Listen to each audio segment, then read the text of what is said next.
All right, call to order. Start with the Pledge of Allegiance. I pledge allegiance To the flag, flag, United States of America, and to the republic and to the for which it republic stands, for which it one stands, nation, one under nation, God, indivisible, with liberty and justice for all. Roll call, Mr. Bordenaro, present. Mr. Fernandez, Here. Mr. Grady, Here. Ms. McNair, Here. Mr. Miller, Here. Mr. Paradis. Here. We have a quorum. Okay, public comments. It is not okay for Paul and then find yourself a victim of gun violence. It's not okay. Good. Is there a raise your hand feature that I should be using? No, John, you could just state your name and address and you can Yeah. speak. I didn't want to get confused with all the others present. Good evening. My name is John Richards. I live at 239 Hawthorne Drive in Berlin. Kevin, you said that you'd shared information, so I wanted to just request some consideration by the Board of Finance of a proposal that I've sent to the town manager. Thank you for your response today, sir. And in discussions with the town clerk, and maybe I need to be aimed a little bit more at the registrar of voters for some other options. The concern is that in the referendum, the sum of the votes for the advisory questions, arguably the even ones that say too high or too low, sums to more than those that voted no, which is what the desire of the charter was. But I'm not sure that our machinery can actually tabulate them and exclude those that vote yes, but then choose to act on the advisory question, too high or too low. So the thought is that this has been part of a discussion at the town council. I'm taking it there next week as an offer to assist in any way that I can. What I'd like to do is consider what the magnitude of the situation is. In the presentation that I shared today, the first page shows the total votes on I used just the Board of Ed question only because it was closer.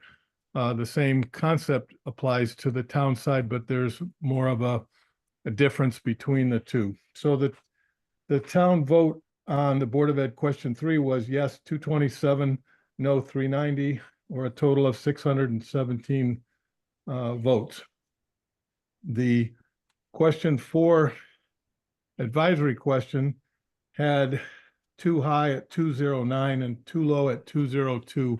The sum of those is 411, which is bigger than the 390 by 21. However, it is possible that those that voted no did not answer the advisory question, which means that those that voted yes and did answer the advisory question could be larger than the 21.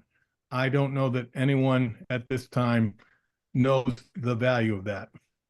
My offer would be to try to determine what that magnitude would be, because I'm curious as to how disparate the numbers are.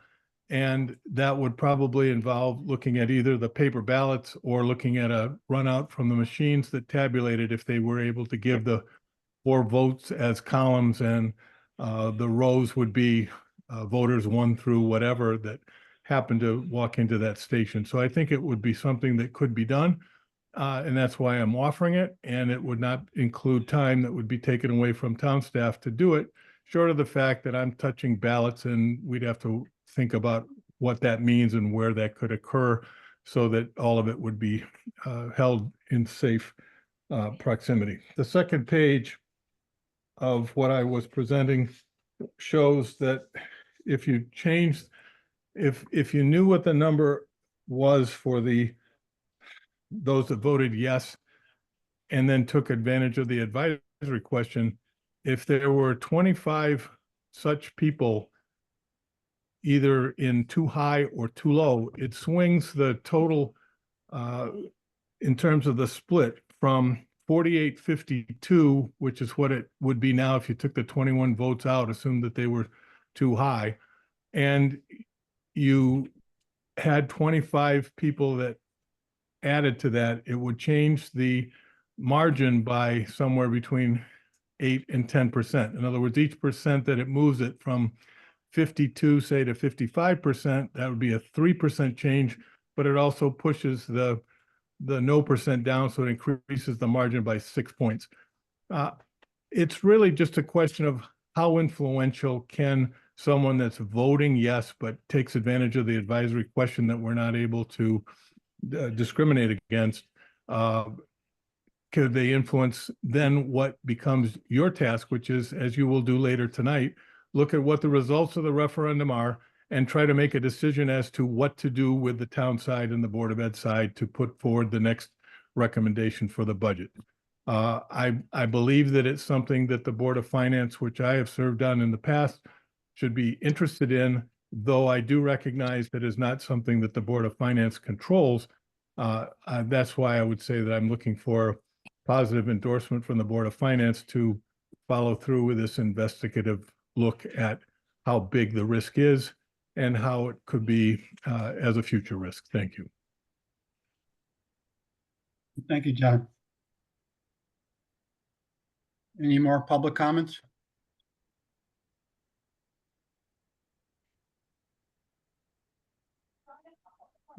Sal, could I ask one question on the budget presentation in terms of the bond information? And maybe this goes to you, Kevin, if I may, through the chair.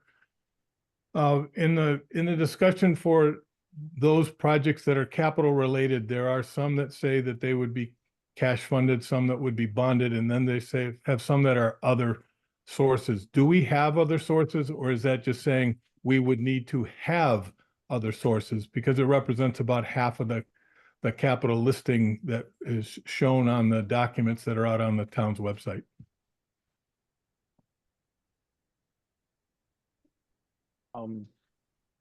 John, are you referring to the capital plan? Yes. Okay. Yeah, the document that would say, okay, we need about $14 to $15 million annually. We have some that are part of the, sometimes we fund it through fund balance. Sometimes we have bonds. I know that you were discussing some of those for like the HVAC project and so forth. And then there's some that were listed as other sources. And I wasn't sure that we had any other sources, but arguably that's where it would come from. Yeah, the most significant other source would be a grant or grants per se. This particular 2-year period has some pretty substantial grant numbers because of the HVAC grants for Griswold and Hubbard. Okay. Those collectively are about 43%. So you're talking $3 to $4 million from there.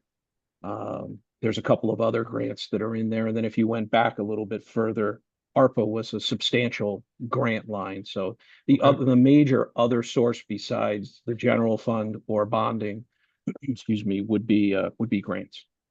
All right. So the way that I was interpreting it would be incorrect, which would be to say we need to find some other sources. What you're saying is that there are some other sources, and that's what's reflected in that third strip at the bottom. Correct. Thank you very much. Okay.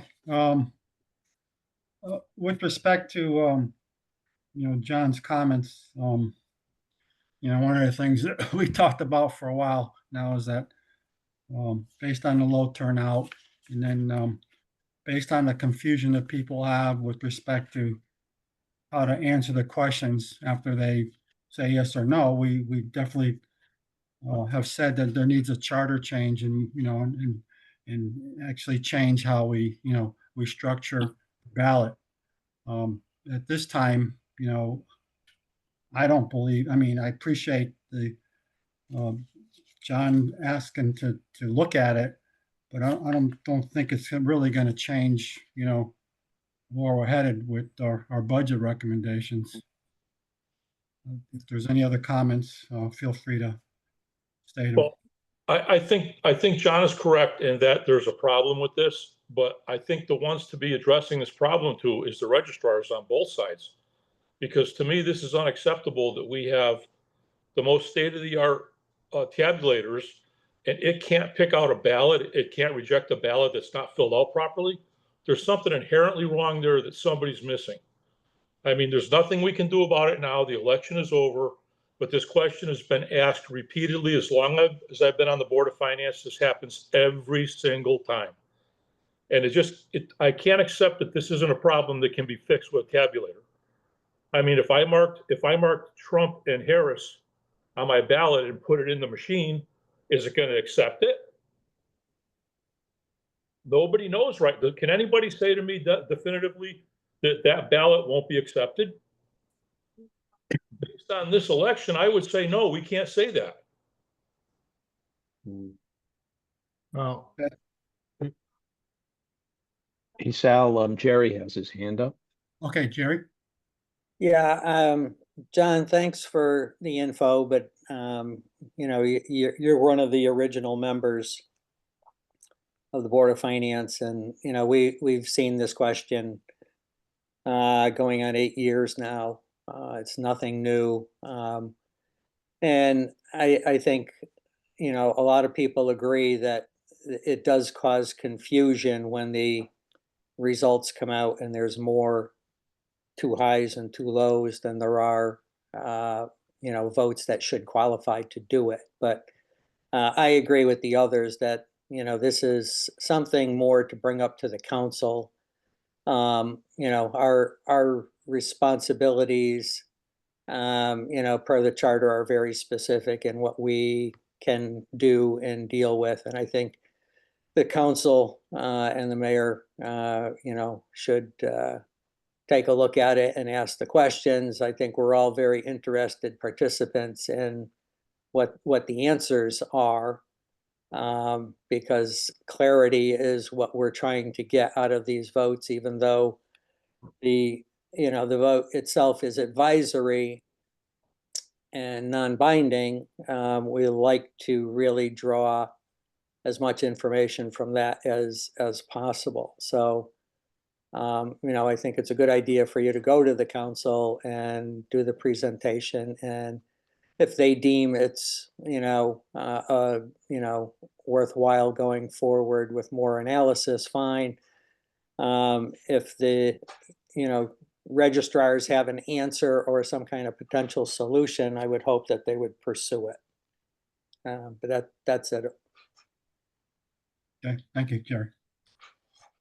Sal, George has his hand up as well. Okay, George? So to Tim's point, I did talk to Joan tonight about it because my understanding when the tabulators came in, because Andra actually works in Joan's office, and you know, it isn't for regular elections. It is sophisticated enough to know that you voted for two people, you didn't vote for anybody, and the process is for if you have something errant in your ballot, it kicks it back out, and they sort it out. And if it's an error, they actually scrub that ballot and give you a new one to put in. But to the point of what the tabulators can do versus who can do what with them, the registrars have no control over the programming logic of those tabulators, according to Joan. In fact, it's only the company that provides the tabulators that can change the programming for any one given ballot. And then how that is set up, she indicated, is entirely between the town clerk and the Secretary of State. The town clerk presents what the ballot should do. They talk about things. Joan said in the end, and I don't know if this is factual or this is her belief, that it's the Secretary of State that has to authorize any such logic that we'd need to do those types of things. So I think it's a fairly complicated mess if you're going to get the Secretary of State involved, because it's pretty non-responsive in most things that need to be done with regard to you know, elections and so forth. So I believe that the answer also is to blow this thing up with a charter change and take the lessons that we've learned about what's wrong with it and try to get some heads together and do it right. Yeah, I think we all are in agreement that the charter has to be changed. This is just, it's such a simple question and put in such a complicated format. I don't understand it. So I guess the only real solution to this is a charter change with a simplification of the questions. Hey, Sal, Raul has his hand up as well. Okay, I can't see that, I guess, because I'm not moving my finger. Okay, go ahead, Raul. I missed him too before. I missed him. Okay. Right. I agree with that 100%. I think this is more of an answer that's can be obtained via the charter change. I think the question should be yes or no. And then if you want to, I think I said this to you guys in a separate conversation. If you want to ask those questions, send them as a poll to the people, to the citizens, via mail or whatever, whatnot. But it should be 2 questions, yes or no on both, and that should be it. It's getting too confusing. Sometimes the simplest answer is the best answer. I think even simpler than that would be either just a yes, no too high or no too low on one line. I agree. Yeah, whichever. I mean, yeah, It has to be one line simplified. Sal, Ryan, the town manager, has his hand up. Okay. Hey, Ryan. Well, I think we've kind of exhausted this topic, but I'll just try to button it up a little bit. So, George is spot on as far as what the tabulators are capable of and the programming. I mean, I totally agree with you, Tim. It's 2025. We should be able to be able to program our tabulators the way we want so that it would reject those ballots. But you have to remember that in the state of Connecticut, not every town has municipal referendums, and those that do not all have advisory questions that go along with them. It's a very small subset, and Secretary of the State's office is not generally concerned with our referendums whatsoever. They're primarily concerned with national, federal, and the municipal elections. The budget referendums, in my experience, generally they really don't want anything to do with. So I think it's something that we can look into with our town clerk and registrars as far as programming.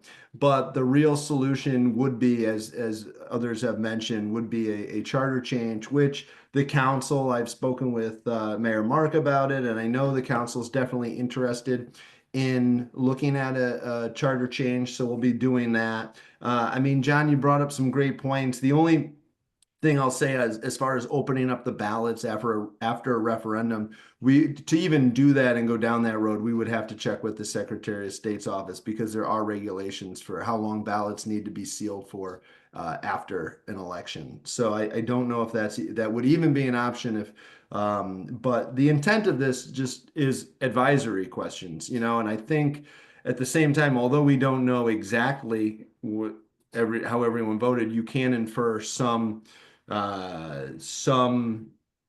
ideas on where voters were thinking when they went to the polls with the results. It may not be exact, but it does give the Board of Finance and the Town Council, I think, some guidance.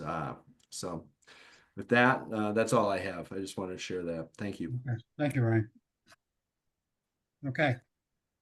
I guess I think we did exhaust that, so we could move on. And again, thank you, John. Thank you. Okay. So let's talk about our budget recommendations. Any comments? I'll accept comments from the team. So from my perspective, having been, the original member on the charter revision that put all this forth, I know we got hung up on language with the town attorney about whether we needed to have the referendum on the town budget again. I know it was not the intent, and there's certain language in the charter that sort of is indicative of that, but I guess it didn't meet the specific statute requirements, which is kind of disconcerting because I believe he was the town attorney at the time that okayed all this stuff. But from my perspective, the town budget's not in play. It was approved. So from my perspective, I would argue that we put the town budget forth as it was before. Okay. Well, I would agree with George, because after reading the town charter several times, I think it was obvious the intent was that whatever budget passed was passed. I don't see why we have to go through this again with the town. But I would agree that we should just move the town side of the budget to the council as is. Agreed. Yep. Same here. Okay, want to make a motion? I agree also. Want me to make a motion, Sal? Sure, yes. Kevin, I don't have the numbers in front of me, but I'll just put it, make a motion that we move the budget as is to the council for further consideration. Second, Any more discussion? Those in favor? Aye. Aye. Unanimous, so moved. Okay, let's talk, any comments on the Board of Education? Yeah, I think that. Please bear with me, but I think the budget we put forth originally is the right budget. I would like to make a motion to restore the 50K that town council took out for the Board of Education. I'll second that. Discussion? I don't per se have a problem with it, but it's going against Yeah. how the vote went. The vote was too high. But It's an advisory vote and it's. I know it is. I know it is. We've had Well, this- again, it comes back to, the question of what is the vote? If you take the comment that Tim made before, it should be 3 lines. So it's candidate A is yes, candidate B is no, too high, candidate C is no, too low. If you actually perceived it that way, the one that wins is candidate A. That's the majority out of the 3 options, which would say leave it alone, or I don't have an issue putting the 50K back either. Anybody else? Sal, do you I want mean, to do a I- roll call vote? Oh, sorry. From my perspective, first referendum, we handed it over to the town council, and they made a reduction of 50K, only because, that's, they went with the will of the vote of the people. The second go around, again, it's the 2 highs won out, even though there's interpretation. So I'm okay with leaving it alone and leaving that 50K reduction in there. Well, Sal, I don't understand how people say we went with the will of the people when 337 people in the first vote said yes, and 286 people said it was too high on the no side. Yeah. So how does 286 override 337? I agree. It's again, that ambiguity in the question and the confusion over the charter, and it's a charter issue, and we could debate it all day. Everybody's got a different view on what the question is. Well, Would you like to do a roll call vote or? Sure, let's do it. We have a motion on the table. Oh, let's do a motion. sorry. Raul made a motion and Okay, Denise second. seconded it to Okay, add the 50,000 back in. Okay, Mr. Bordenaro, no, Mr. Fernandez, Yes. Mr. Grady, no, Ms. McNair, Yes, Mr. Miller, no, Mr. Paradis. Yes. 3-3, the motion does not pass. I'd like to make a motion that we pass the Board of Ed budget as is on to the town council. second, discussion? Okay. Those in favor? aye. aye, Aye. I think that was unanimous, right? Yep. Okay, so moved. And then you just have the water control budget. I assume, Jerry, the same motion. Yes. Make a motion to send to the town council the water control budget as is. second, Second, discussion? Those in favor? Aye. Aye. So moved. The only other thing to discuss is the council will take this up at their June 3rd meeting. There is no more referendum after this. So by charter, you have 2 days. If we assume that they will pass a budget on the 3rd, you have 2 days to meet to set a mill rate. Do you guys want to meet at 7 o'clock on June 4th? Historically, it's taken about 2 minutes to do, but Does that work for everybody? Do you want a different time? Do you want to meet on the 5th or? 4th is fine. It's 4th, it's okay with me. Okay, I will Yeah. notice the 4th at 7 PM. So Kevin, I will not be available, so it's okay though, you know. Do you want to do the 5th? I mean, I don't. No, I'm going to Italy for 10 days on Saturday. Oh, so either one won't matter. I'm not gonna disrupt my vacation for setting the mill rate.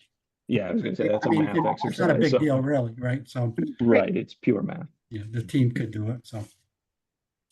Well, enjoy Italy. Thank you. Motion to adjourn. Second. All right. Those in favor? Aye. So moved. Thank you, everyone. Thank you, Yeah. Thank everybody. you.